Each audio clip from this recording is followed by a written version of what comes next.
She was a mother, a pilot, and a woman who trusted the wrong man. When Kelsey Berreth disappeared, the story that was told did not match the truth that would later come out in court, because this case was not only about murder, it was about control, manipulation, and how one man used two women in devastatingly different ways. Hi, everyone. I'm Holly Mae Cormier, author of Memphis, a crime thriller about deception, domestic violence, and survival. On this channel, we don't sensationalize violence, we examine it. And we talk about the systems that fail women and sometimes men. Now, today's case is absolutely devastating.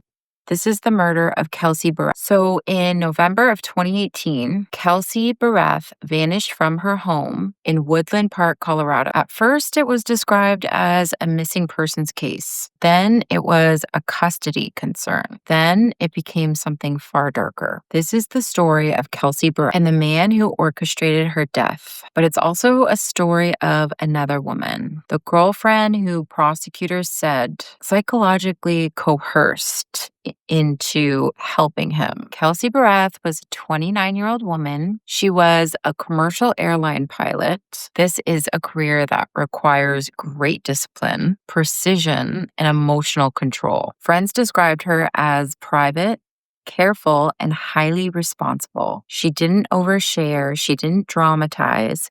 She planned ahead. In 2018, Kelsey was also a brand new mother to a baby girl. That child was central to her life.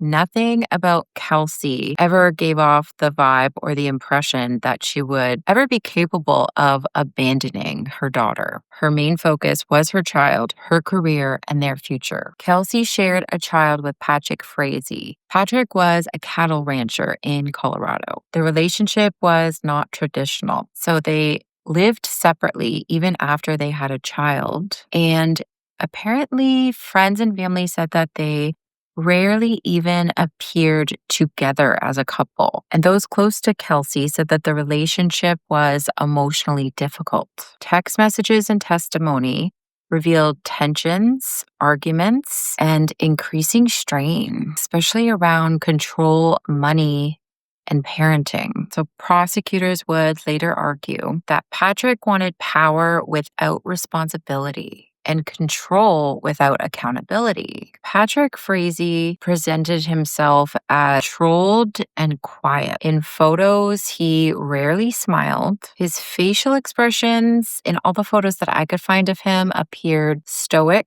flat, or detached. During interviews and court proceedings, many observers noted his lack of visible emotion, even when he was discussing Kelsey and their daughter. So it is important for me to be clear. Appearance alone proves nothing, but investigators testified that Patrick's behavior reflected emotional detachment, calculated thinking, and a pattern of manipulation. This wasn't about rage, it was about control. And the reason I'm bringing up rage is because, hello, covert narcissists, they are full of untapped rage. They're crazy. Yeah. So the other woman, Crystal, she believed that she was in a serious relationship with Patrick, and she believed that he needed her help. What she did not fully understand at first was how deeply she was being controlled. Now I want to talk more about the affair with Crystal and his secret double life, which is so common in these domestic true crime cases. So Patrick carefully compartmentalized his life. With Kelsey, he presented himself as the father of her child, but with her, he was distant, demanding, and increasingly hostile. And with the other woman, he presented himself as misunderstood, victimized. He was trapped, and only she could help. And that refusing to help him would destroy everything. This was not a single request. This was months of psychological conditioning. Patrick did not immediately ask for violence. Instead, he tested boundaries. He asked for help. He framed his requests as loyalty tests. He emphasized secrecy. When she questioned him, he escalated emotionally. He framed himself as desperate, and he framed her as the only solution. This is how coercion works. Eventually, Patrick's requests escalated into something unimaginable. He framed the plan as necessary. He minimized the consequences, and he reassured the other woman that everything would be taken care of. The other woman later testified that she felt terrified, not of the escalating situation, but of Patrick himself. She was very clearly being emotionally controlled, and she was afraid of what would happen if she refused. So on Thanksgiving Day, November 22nd, 2018, Kelsey was last seen at her home. After that day, messages sent from her phone did not sound like her. They were short, impersonal, and her family immediately sensed that something was wrong. A mother does not disappear on Thanksgiving Day. Pilot would not abandon her life without some sort of preparation. Patrick told people that Kelsey had left town. Repeated calls from her mother. He was telling her mom this. He also said that she was visiting family and that she needed space. But, of course, surveillance footage, phone records, and forensic data contradicted what he was saying. The story didn't hold. Eventually, the other woman went to authorities, but very unfortunately, it was after it was too late. Her testimony became one of the most important parts of the case. She described manipulation, coercive control, emotional pressure, and regret. Prosecutors emphasized that her cooperation helped secure justice, but also illustrated how psychological abuse can entrap people. Now, I understand more than anybody else that it can trap people, but this woman should not be labeled a hero in any means, whether it's by the persecution or myself or anybody talking about this case. She should have went forward when he was talking about murdering his wife. There's no ifs, ands, or buts about that. She failed mother to mother. I mean, she's a mom herself. I don't know what she was thinking. It's just insanity to me. So details did come about on what happened. And on the night of the crime, Kelsey's fiancé, Patrick Frazee, brutally attacked her in their own home. According to reports and court testimony, Frazee beat Kelsey to death with a baseball bat while their young daughter was in another room in the same house. The horror of that scenario. A small child while one of their parents is being attacked. The violence was sudden, extreme, and devastating. After the murder, Frazee did not act alone in covering up the crime. His mistress, Crystal Lee Kenny, played a key role in the aftermath.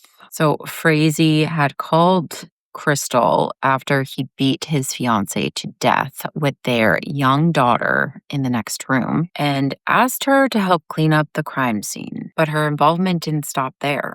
Crystal admitted to taking Kelsey's phone to Idaho and sending fake text messages from it. The goal was to make it appear as if Kelsey was still alive, living her life in another state, to delay the investigation, and to buy Patrick time. This level of manipulation shows how premeditated and calculating this plan was. It wasn't just about committing the murder, it was about controlling the narrative and misleading authorities. This is another chilling example of how abusers can manipulate not only victims, but law enforcement as well. And of course, the end goal is always to cover their crimes and keep that mask on. Perhaps the most horrifying aspect of this case is Frazee burned Kelsey's remains in a black plastic tote on his property. Now, despite extensive search efforts by law enforcement, Kelsey's remains were never recovered.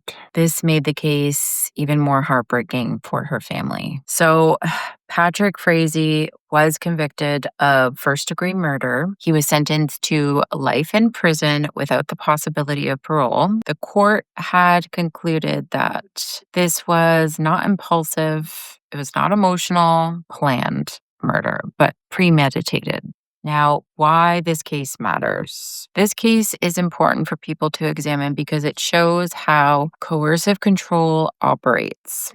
It also shows how manipulation escalates, how silence can hide violence. It reminds us that abuse is not always loud. Sometimes it's quiet and devastating. Kelsey deserved safety, especially from her fiancé, and she deserved to raise her daughter. Her story is not just a tragedy, but it is a warning on the red flags of coercive control. Thank you for watching. Please like, share, and subscribe to my channel if you enjoyed this content. Thank you for honoring Kelsey's story with me. I'm Holly Mae Cormier. I'll see you guys next week.